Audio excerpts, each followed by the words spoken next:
Call to order the Committee of the Whole meeting for Tuesday, June 25th. Barraza. Here. Lancy. Here. Beck. Pieper. Here. Jansit. Solfa. Here. Wolf. Barron. Here. Lehman. Ayazi. Here. Malay. Here. Ewer. Here. Cerrone. Vogelsinger. Here. That's 9. It's 9. We have enough present to conduct the meeting. Second item on the agenda, reminder to please speak directly into the microphone for the BATV recording. Item number 3 is approval of the minutes for June 11th, 2024. Can I get a motion? So moved. Second. All in favor? Aye. Okay, it passes. Item number 4 is items removed or add or changed to the agenda. Is there anything? No. Okay. Item number 5 is matters from the public for items not on the agenda. Is there anyone in the public that would like to speak? Okay, Yvonne, give your name for the recording, please.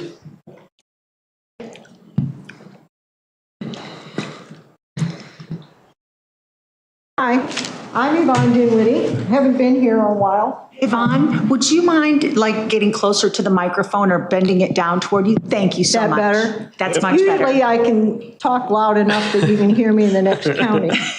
But anyway, okay. It's been a while since I've attended and addressed the Committee of the Whole, but I've been keeping up with what's going on in Batavia. And I want to give you some things to think about. Hopefully, when you vote, you'll remember to do the right thing by all of us. First and most important, I attended the annexation meeting in Geneva regarding the property that's to be subject of the TIF district. The property to be declared blighted is prime real estate property, as is the Hollywood Casino, Penn Entertainment property, as well as the Sugar Grove property that the Freedmen, the cities, and the developers want to put in a TIF. The definition of blight has been prostituted from its original intent to rehabilitate slums to providing corporate welfare to rich developers who originally bought the land and held it speculating that it would become more valuable at a future date. Now they want to transfer that risk to the taxpayers. That isn't fair. Nearly 400 people packed the Sugar Grove public hearing that was held at Wabansie Community College Auditorium last week. The majority of them were opposed to the TIF and giving valid reasons why the property shouldn't be declared TIF eligible. There weren't as many people at the Geneva meeting, but there were dozens also when Aurora held its meetings for the casino TIF. Again, the majority of the people were opposed. The Geneva annexation meeting was a real eye-opener to me. Some of the Geneva alderpersons talked about shifting traffic from Kirk Road, and I thought that was a good thing until I reviewed the 2018 traffic study that was specifically about the Couch Road extension from Roosevelt Road to Fabian Parkway.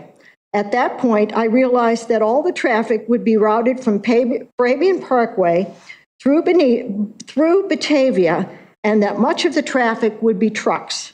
There will be significant warehouse development in that TIF and the Venture Park development, which is just about across from the Fox Valley Ice Arena. All of these will add significantly to traffic on Kirk Road, which is already a dangerous road. The traffic study is too old to be accurate. Additionally, if you will remember, those of you who were on the council at the time, the pushback you got from the people who were opposed to the truck traffic from the waste transfer station and the proposed warehouse development near Wind Energy Pass in Batavia. The council chambers were packed on several occasions, and ultimately the warehouses were nixed in favor of the townhomes that were originally proposed. My point is that the mayor of Geneva and several council members said that Geneva is all one community. Well, I believe we are all members of Kane County, and that what happens in Sugar Grove, Geneva, Aurora, and Batavia should be considered along with all the detrimental effects any development will have on all of us. Every TIF district affects every taxpayer in Kane County, and as the townships and other taxing bodies have to forego the increment for 23 to 35 years, and still maintain the roads and all the other facilities and things that the taxing bodies must manage. TIFs are absolutely nothing but corporate welfare, and developers should be given back to the community instead of causing our schools and parks and other taxing bodies to do with less in order to facilitate their profits. We have well over 100 TIF districts in Kane County, and these new ones will directly affect Batavia and our quality of life. We will be subjected to the traffic from the casino and Geneva TIFs and the warehouses, in addition to the possible crime that comes from all this development. I'm already seeing more houses for sale in Batavia after the huge tax increase we are just paying. The taxing bodies have to tax to the max to make up for the loss of the increment, which will result in the loss of residents and detriment to the quality of life. I urge you all to think very long and hard and consider the consequences of 23 to 35 years of TIFs. Additionally, and last of all, St. Charles is under pressure to renew their IMEA contract for electricity that is not scheduled to be renewed until 2035. I hope you will all remember the bad part of the contract Batavia entered into with Prairie State and the IMEA, and the fact that the environmentalists are trying to shut down the coal plants even before the 2035 expiration of our contract. Please think long and hard before renewing any of these contracts, and pay special attention to the Commonwealth Edison problems with the solar power credits and billing that was noted in one of today's papers. Thank you, and that's all. Thanks, Yvonne. You bring up some good points. I totally understand what you're saying. Anybody else from the public? And by the way, she is on the agenda. Yes. Anyone else have anything to say? Okay, thank you. We'll move on to the consent agenda, and I guess I'll read this one as well. Resolution 2024-094-R, authorizing execution of the notice of award for the 2023-2024 lead and galvanized steel water service line replacement project to 5 Star Energy Services. Can I have a motion? So moved. Second. All in favor? Aye. And that passes. That will go to council. Okay, item number 7, the presentation for year 2, 2024 lead and galvanized steel water service replacement project. Emily. Hello. Okay, give me 1 second. Am I good to just share this in presentation mode? Okay. Yes. Okay. Hi, everybody. For those of you that don't know me, I'm Emily Conti. I'm a project engineer with EEI. I've been helping out with the city's lead and galvanized steel water service line replacement programs. So we're going to be talking about the year 2 program, which thank you for passing the notice of award. So a little bit of a recap on the year 1 project. As a reminder, this was Batavia's first large-scale planned lead service line replacement. Utilized funding from the IEPA with 100% principal forgiveness up to a total of $4 million. And we originally estimated we'd be replacing around 280 service lines. So a bit of a summary on how that project went. We began construction on May 4th of 2023. We were able to complete 281 replacements, majority of those being full replacements from the main to the meter. And then we had 40 partials from main to B-box, 20 partials from the B-box to the meter. And we replaced 16,396.5 linear feet of services. That's over 3 miles. And throughout this replacement program, the water service was typically only offline for less than 4 hours. Overall, both the city staff and EEI deemed this project a huge success.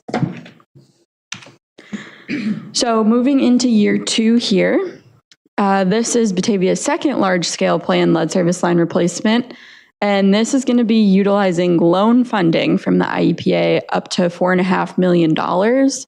This total is up from the original allocation from the IEPA of a little over $2 million, and that was due to city's efforts to obtain bypass funding. So huge effort there. and great success that we were able to get the $4.5 million. So we're targeting around 350 to 400 lead service line replacements with this year 2 program. Just a little reminder, an overview on the different types of replacements. So a partial would be from your water main to the curb box or B box. That would be the city-owned or public side of the service.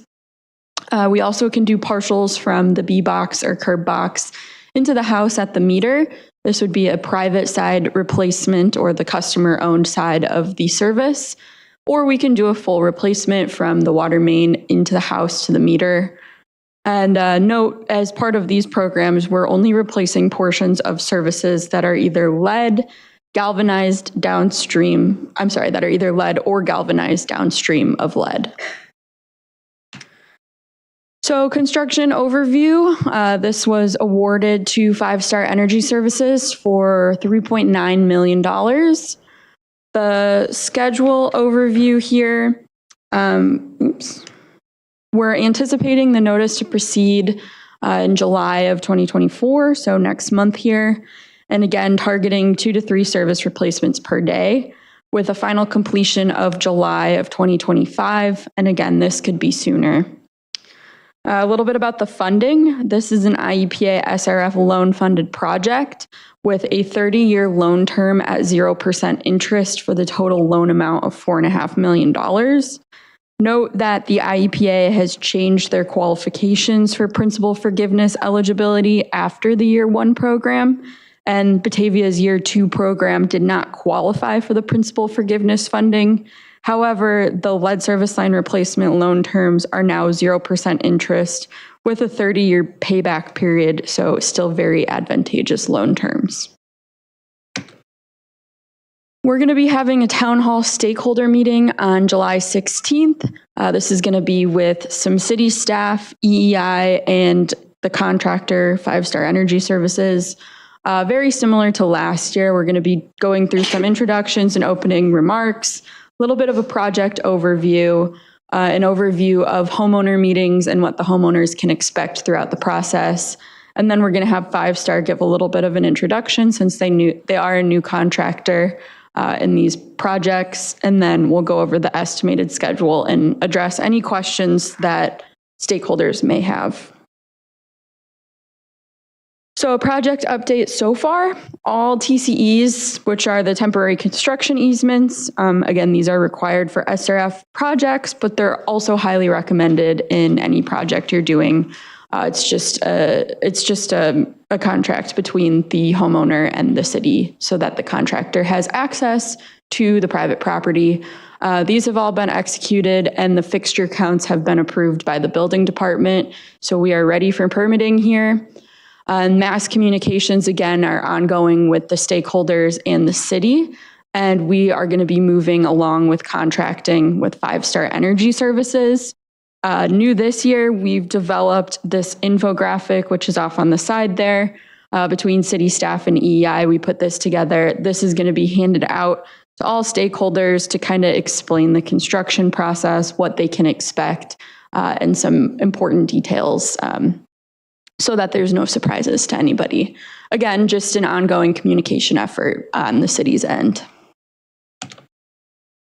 Little reminder of the sequence of the operations, which we're going to bring this up again in the town hall meeting, but these resident meetings are to occur at least 3, but no more than 7 days before the scheduled replacement between the contractor and the resident. And then all traffic control and erosion control devices will be put in place. The contractor will move into the replacement and flushing of the new water service line, and then concrete asphalt restoration will occur, followed by any exterior or interior restoration items.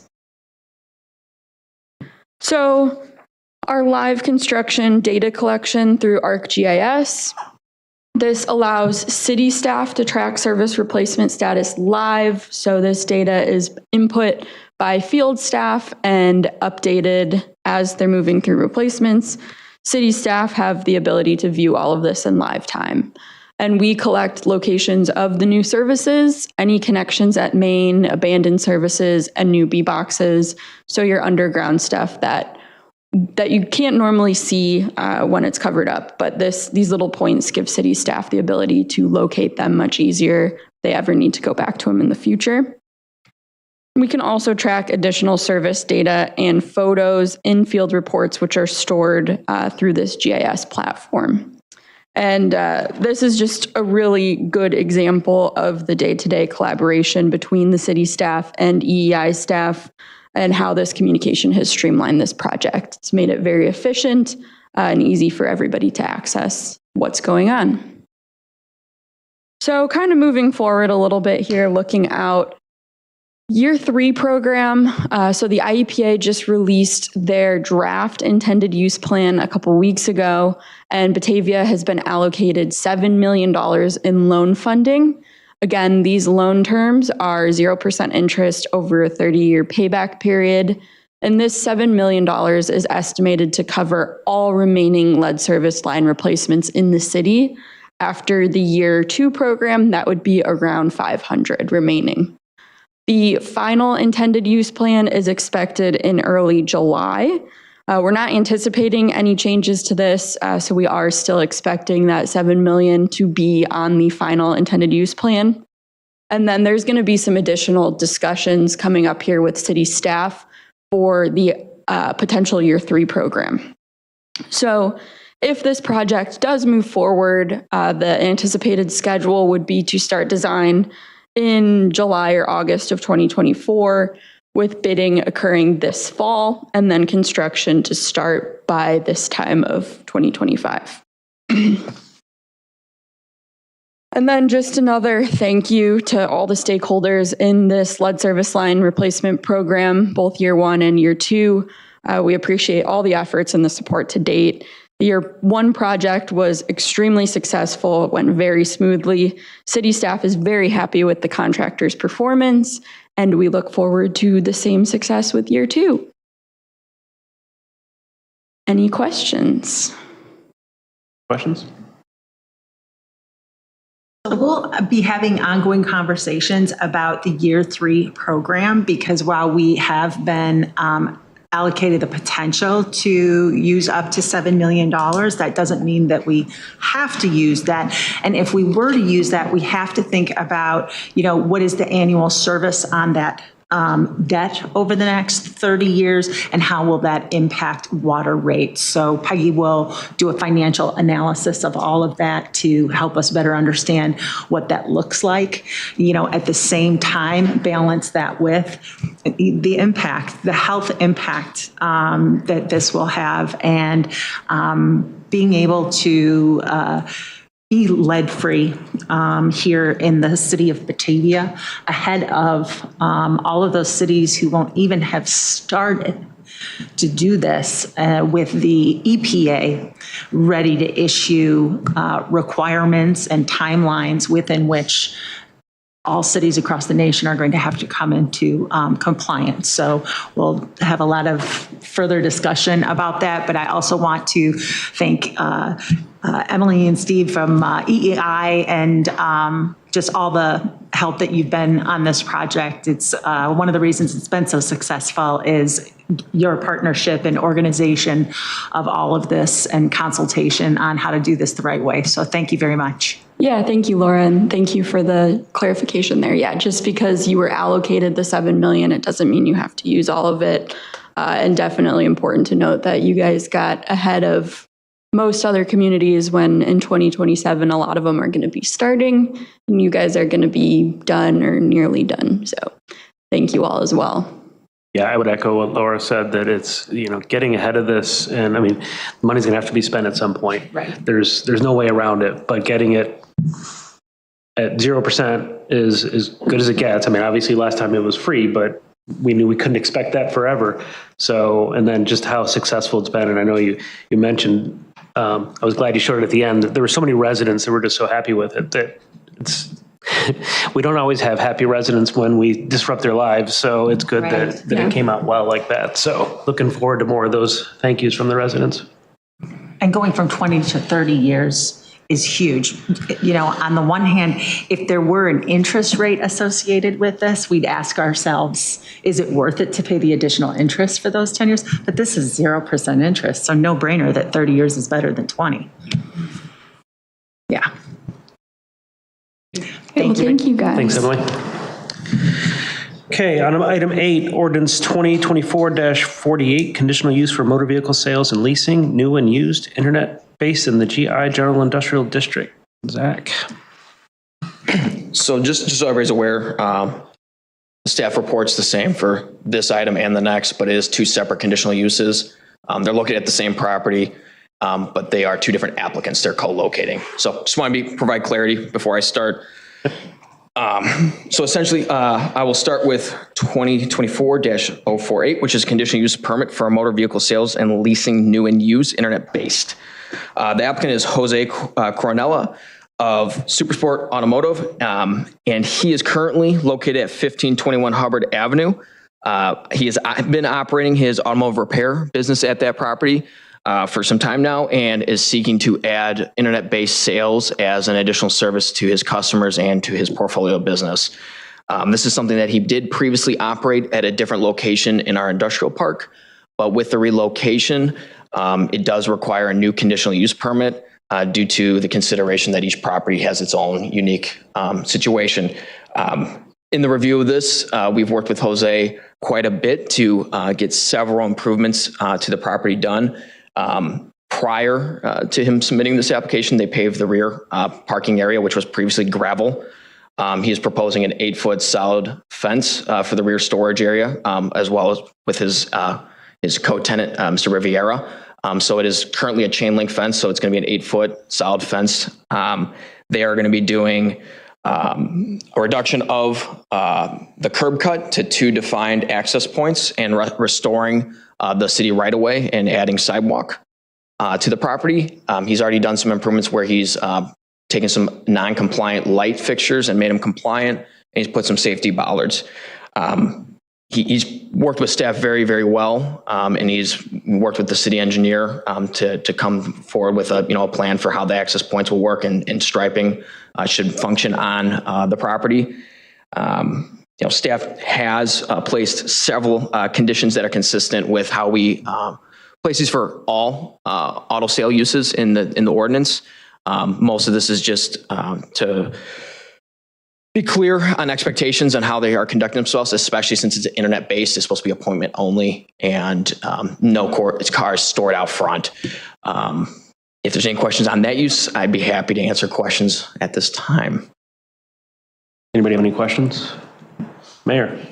Yeah, I have no problem with this. Have approved it and don't have any issues with it. I do want to say, however, that we have had a problem with some car issues with some of the dealers or repair people or whatever they claim to be, take cars and start taking them apart and then leaving the parts out, laying out in the front and out in the back.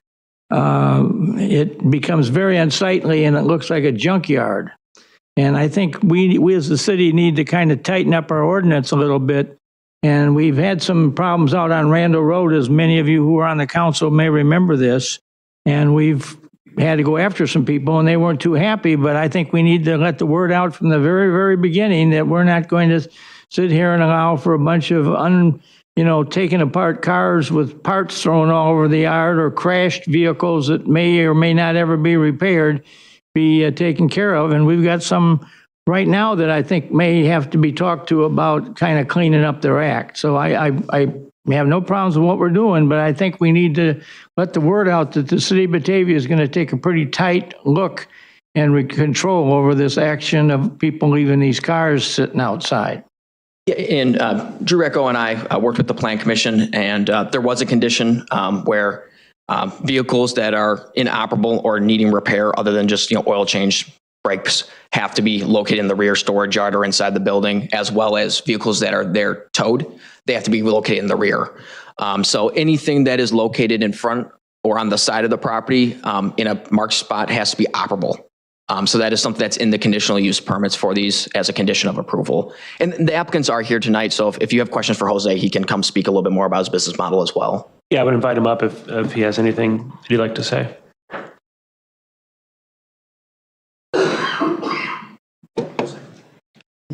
Hello, everybody. I just want to say thank you for your consideration for the special use permit. I've been in the automotive industry since I was 11 years old.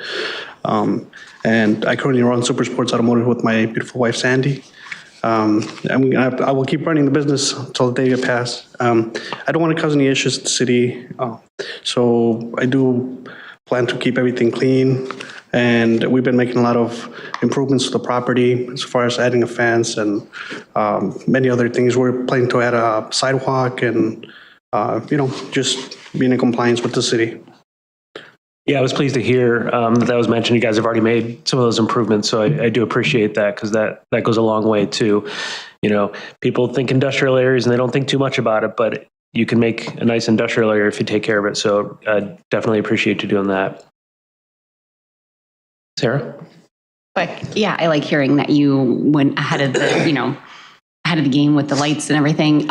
Is there any type of work that you specialize in, any type of car or anything like that? We specialize in domestic and nation vehicles. We do automotive repair and collision repair, as far as also electrical. We also do ADAS calibrations for the new vehicles, for the cameras and radars. So we have all the equipment to do that as well. So we're a fully equipped shop, and we're looking to expand to at auto sales. We previously had auto sales across the street at 1530 Hubbard Avenue with no issues. But since we relocated, we needed to ask for the special use permit. Yeah. And since you're just up there right now, can you just mention the name of the business, phone number, website, all that, so people can find you? Yes, the name of our business is Super Sports Automotive. We're located at 1521 Hubbard Avenue. Our phone number is 630-326-9443. And our website is supersportsautomotive.com. Thank you. Thank you. Great, thanks. Any other questions or comments? Okay.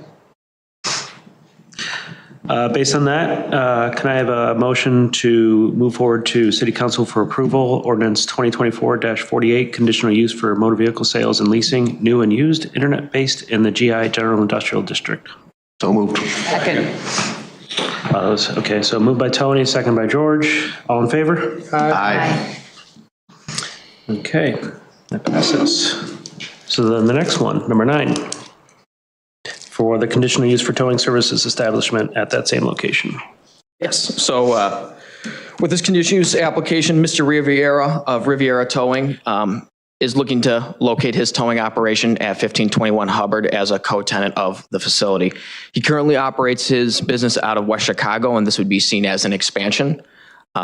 He sees that this would be a good opportunity to offer additional services to our general area, but also work closely with Jose, offering towing for both, some of his clients and that need repair, as well as bringing clients to Jose. As I already stated, they have been making substantial improvements to the site. One thing to note is the 8-foot fence that they proposed. The minimum requirement on their code is 6 foot. So they are looking to propose something that is greater than the code requirement, knowing that it was likely going to be requested by either the Plan Commission or City Council. They will be storing all the towed vehicles in the rear of the property. Any vehicles would be or inside the building, and they generally are looking to use this as a point of bring it and people come pick it up and they can move it out to other facilities, body repair shops, other stuff. So it's not meant to be a permanent storage facility, meaning a junkyard. There are several conditions that are unique to towing establishments in their conditional use ordinance. That is something that staff worked with the police chief on suggesting until the police department proposes and the city council ultimately adopts a license for towing establishments based off of previous interactions with other establishments. The city, to my knowledge, has not had any issues with Mr. Riviera in his operations in our area. However, this is something that the police chief suggested that with any of these conditional uses moving forward, we put this language in until a license is established. It will allow the police department to have a solid conversation with the applicant if they feel that they have met a threshold, such as inaccuracies in rates, and providing the city with correct information. So that is something that we work with Chief Maza on, and we are suggesting approval of this pending all those conditions. Anyone have any questions? And is the applicant here as well? Yes, Mr. Rivera is here as well as some of his family members. So if one of someone from Rivera's Towing would like to come up. Hello, good evening. My name is Evelyn Rivera. I'm the daughter of Miguel Rivera and niece of Carlos Rivera. I work closely with them in the corporation, and we have worked very, very closely with Jose in making these changes to our building and trying to comply with the city. And we understand that there are new codes with the police in the city, and we are ready to comply with whatever they decide. Great, thanks. I do have a question. I know some towing companies, the personnel keep tow truck like at their house. Mm-hmm. Do you guys plan to have them on site, or do your employees keep them local so they're at their home so they can respond to calls? How do you guys operate that way? We plan to keep them at our site. Okay. Like Zach had proposed that we would keep them in the rear. In the rear. Okay, those will be in the rear too. Okay, just checking. Thank you. Thank you. And also you may want to provide your business information similar to as Jose did, your name and your phone number and your email address. Yes, of course. We are Rivera's Towing Corporation. Our phone number is 630-701-0284. And our email is riverastowing@yahoo.com. Okay. If there's no other questions, I'd like to get a motion for approval to move to City Council Ordinance 2024-49, conditional use for towing services establishment in the GI General Industrial District. So moved. Moved by Malay, second by Ozzie. All in favor? Aye. Opposed? Okay, that passes as well. Thank you. Okay, moving on to item 10, Resolution 2024-95-R, approving a contract with electric conduit construction to perform 15 kV underground circuit installation at 2349 Main Street. And Gary is up there to tell us all about it. Yeah, well, very quickly, actually. This is one of the 100% reimbursable type projects that we do in support of a new development. So the developer will be paying 100% of the costs, and so that's why we are recommending to move forward with award of the contract. This would be the new Ignite This will be the new Ignite at the northeast corner of Deer Path and Main. And I have to do that with my hands to try and remember the directions. Are there any questions on this? It's nice when it's not. Oh, go ahead, Sarah. I just have a quick question that's kind of related to this. Sidewalk is going in, correct? Yes. On Deer Path, Yep. but not all the way to Wilson, right? On no, not on the east side. Okay. So yeah, Ignite is only doing it across their frontage, Okay. which is on the east side. It's a good portion of And it. I think, didn't we, Scott, are we still doing the temporary crosswalk? I think we were going to have a crosswalk across to the other path then. Yes, and then, because those two will match up once they'll just be a crosswalk there. Correct. And when the northwest corner of Deer Path and Main develops at some point in the future, then that whole grid will eventually all be filled in. Yeah. Thank you. Yep. Any other questions? I do like it when it's not our money being spent, so it's a good one. If I can get a motion to approve recommendation to City Council for Resolution 2024-95-R, approving a contract with Electric Conduit Construction to perform 15 kV underground circuit installation at 2349 Main Street. So moved. Second. Moved by Malay, second by Ozzie. All in favor? Aye. Opposed?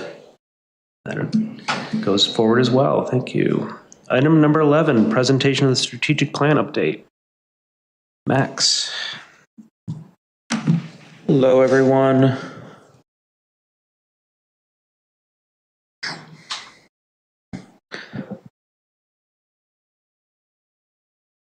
I didn't do anything. But we did do a lot with the strategic plan. How's that for a segue? So I want to give you kind of overview of current status and some of our accomplishments so far. As a reminder, the strategic plan is in ClearDocs and ClearGov. We provide updates in there very regularly. Staff can testify to this, and we've been putting in updates on a regular basis, sometimes monthly, quarterly, sometimes more often as we do our activities that align with the strategic plan. So if you ever have some free time, go in there, look around, and you'll see that there's a lot of work that we are doing that navigate through that from our Site. Yes, I will in a second. Thank you. So I'll show you where that is and how we get to that, and give you a kind of overview of where we're at. As a bit of background, the last time we talked about this, we had approved the plan. We basically spent the first couple months talking with our staff, reviewing what we were tasked to accomplish and how we want to go about accomplishing that. So most of our departments and all of our departments had conversations about how to get the things done that you want to see us get done. And so we've basically got for the next 5 years our internal roadmap about how we're going to accomplish each of these activities. So we wanted to do that planning up front, so that allows us to understand what budgets are needed, what staffing is needed, what technologies are needed, and really allow us to see how items connect to one another and how they build upon each other.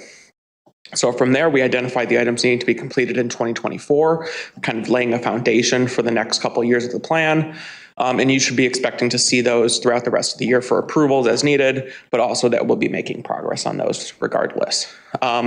You'll also see in the plan that there is and I'll show you on the website, the framework for some data tracking in there that because we're just getting underway, you will see that data be put in kind of annually and as appropriate.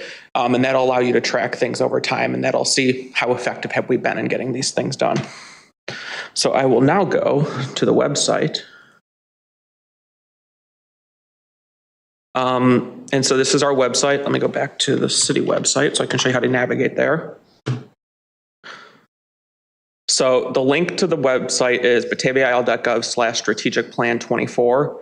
You can also access it by going to city government and City of Batavia strategic plan. And it'll take you to this website. You have the option to download it as a PDF, to share it with others via email, Facebook, Twitter, etc. And the main area is going to be here in outcomes. And this goes through all of our outcomes that we've got. You click on one of them, it takes you here. You can see how we're doing on them. And then this is what I alluded to with the data. Over time, you will see those be put in. So like we have a data point already with the number of Code Red subscribers. We're at 1041. That might even be a little out of date already because I think we added that in about a month ago, but that data continues to get updated throughout the year. We're tracking how well attended our community engagement events are. That's something you can expect kind of at the end of the year as we finish those up. Then you can go through, dive into any of these as you see fit. We really want to try to give you and the community an ability to have that insight as we work through these priorities and these projects. So I want to talk about, there's a video in here that's causing that, is why. I'm not going to play the video, but regardless, I want to talk about some of the accomplishments and things we're kind of either substantially completed with or have already completed. We've been working closely with the Chamber and Main Street to work on the Business Pulse Survey, which is designed to really take the temperature of our business community, understand their plans for expansion, contraction, how we can improve, and that's going to allow us to create our economic development strategic plan, which is another one of the items in our broader strategic plan. One of the items in here was also our community-oriented policing officer and the comfort dog. As you saw in a weekly update, that has been selected. Our internal candidate has been selected, and I believe the police department is working on finding a very nice dog to accompany that person. We've been working very closely with Fermilab on a couple of things. The photo up here is their push-in ceremony for their Fermilab Fire Department. We also had Leah Mermenga, the executive director of Fermilab, was here in February to provide a really nice update. And that continues to build our relationship with one of our main economic engines in town. We're also really happy that we were able to secure grant funding from Congressman Bill Foster to expand the trail along the wastewater treatment facility.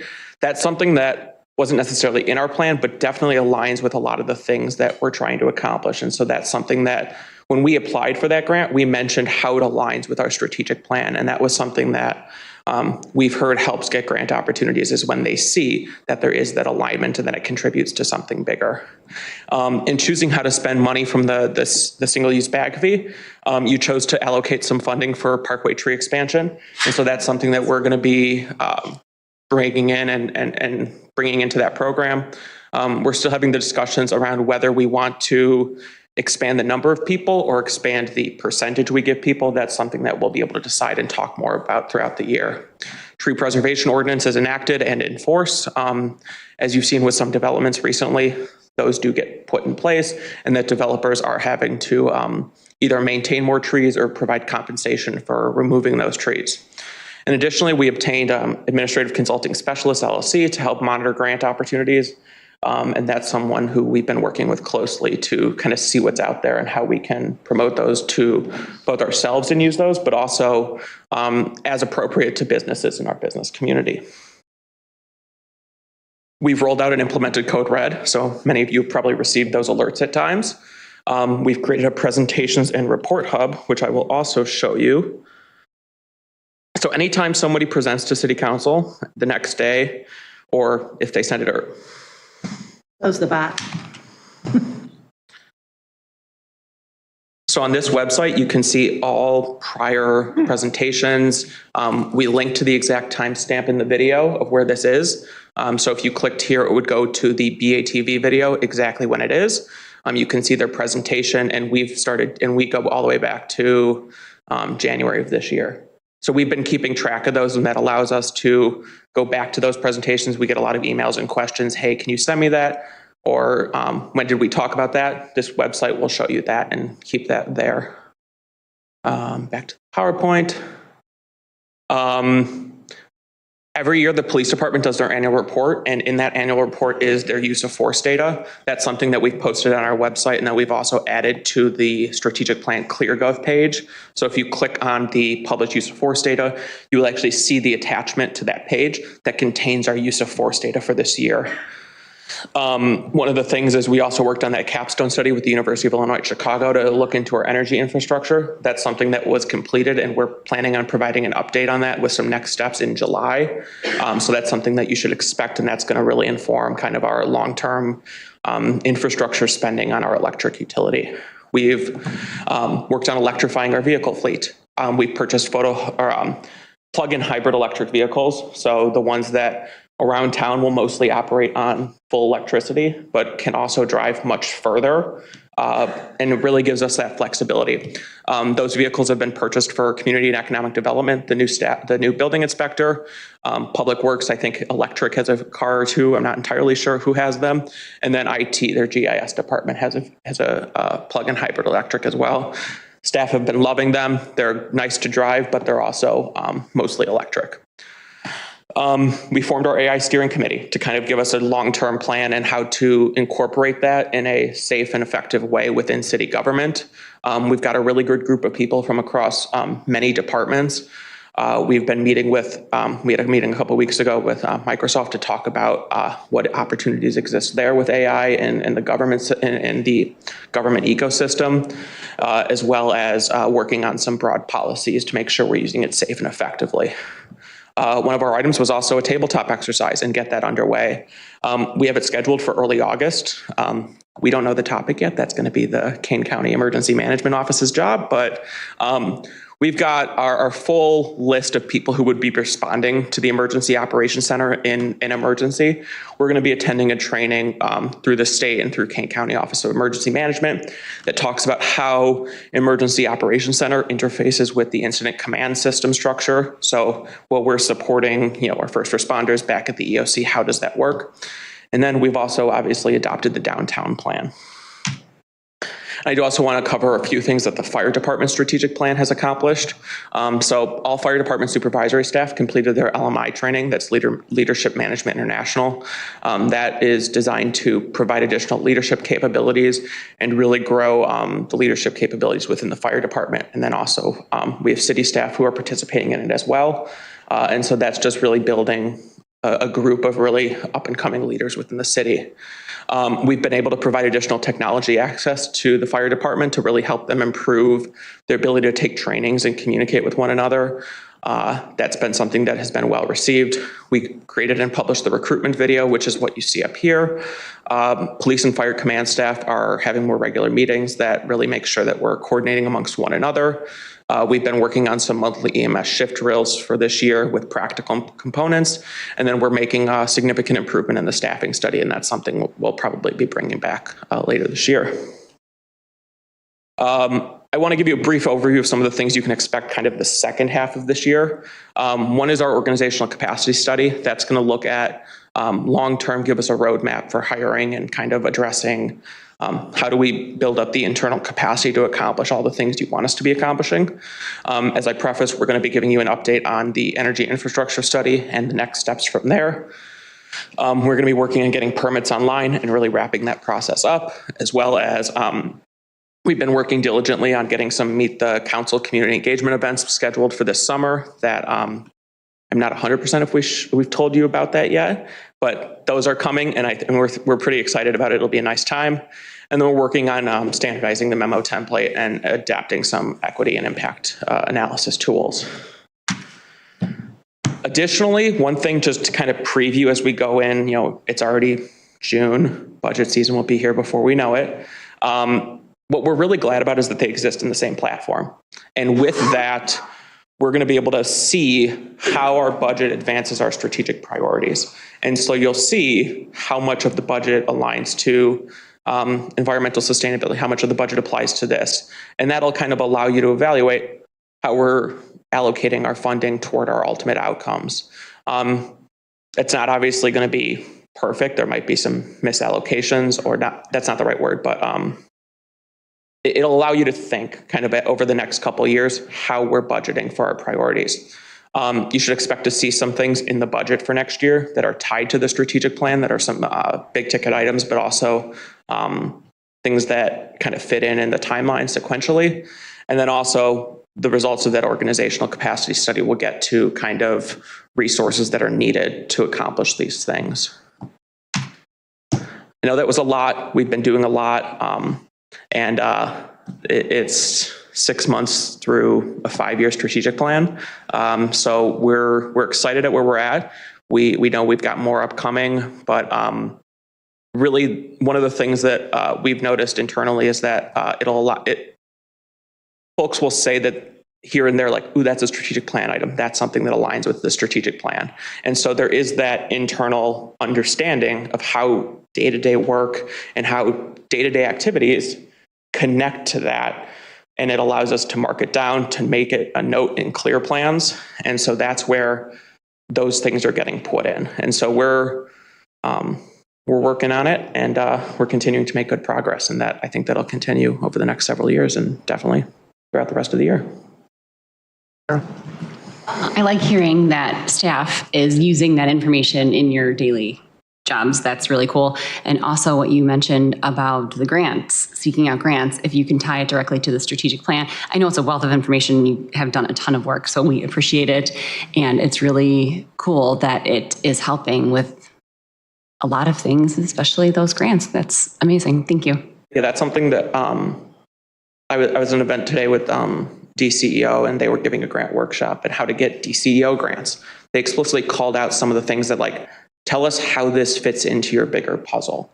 And so even just being able to say, this is a strategic plan item, it raises its elevation among grant reviewers. And that's something that we do believe might have helped us get the grant for the bike trail, is because we connected it to, here's how this piece connects to our wastewater treatment plant, which connects to development plans, which connects to long-term bike and pedestrian plans. And that's something that grant reviewers and state agencies and those who give grants really like to see. So thank you. And also demonstrating ways in which projects are something that are positive for the region and not just Batavia, and that also our ability to complement what is being done by other agencies. So for instance, with regard to the bike path, the fact that our park district has a $600,000 OSLAD grant to, completely rebuild the area where the skate park is now, and how closely related, having a good bike path adjacent to that on both sides of our river will complement that project. So, and then just the thank you for the resource of hiring the grant writer, because while, staff still certainly have to be involved in providing the information to the grant writing organization, I just know that that's going to pay dividends, and having them as a resource to help us put all of that information together, rather than staff try to squeeze it in somehow to their time. Any other questions? Comments?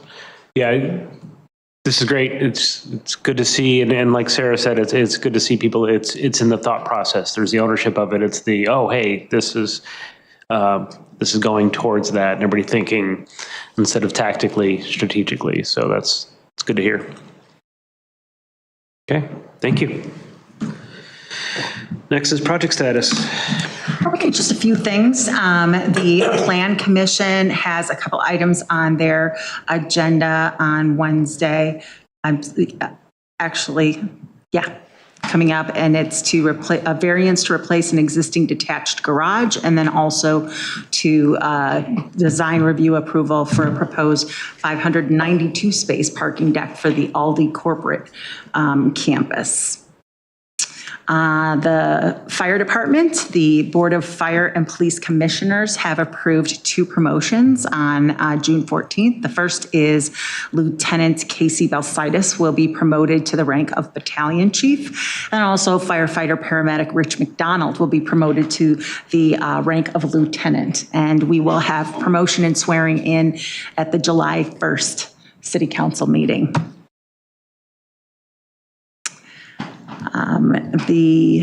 On June 18th, Deputy Chief Mike Johnson participated in training with members from BPS 101 and Kane County Regional Office of Education, and the topic was specific to post-incident reunification of students with their parents and guardians. And Scott Haynes has been working on a pilot project in our downtown with a group of volunteers who have replanted several beds along Wilson Street and the boardwalk shops. And the volunteers have pledged to care for these new plants throughout our summer season. The work on South Water Street has been substantially completed, but final landscape restoration will occur in the fall once the temperatures are a little bit cooler. And then our contractor for the Carriage Crest project has said they are still planning to commence work here in early June with a completion timeline in October.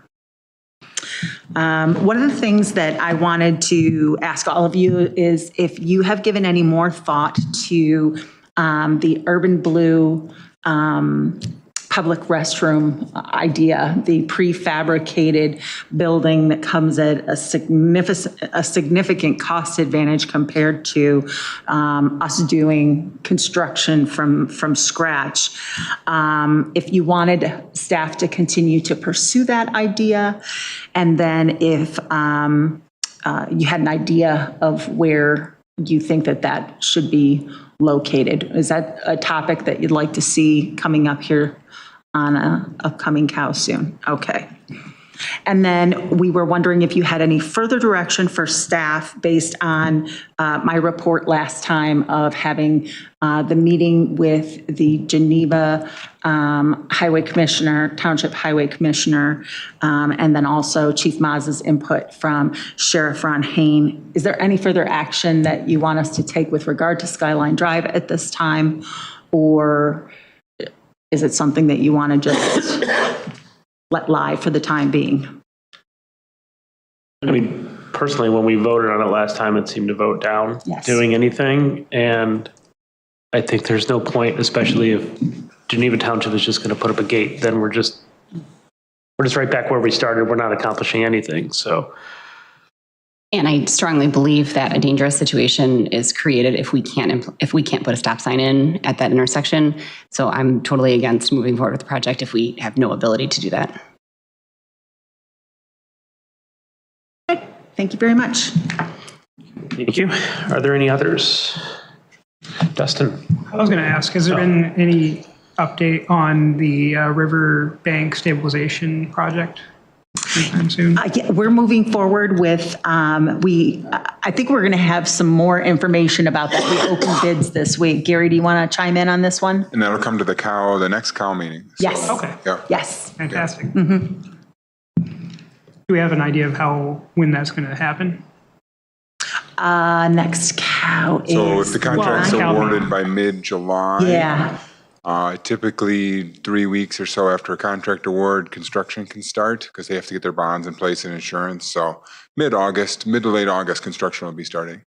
Right, so we do know that our riverbank stabilization project is something that needed to be completed before Sturdy Shelter wants to put on their decks. My understanding at this point is that Sturdy Shelter is looking at next spring for construction of those decks, and so we are still working in a time frame that would allow that to happen. Okay, sounds good.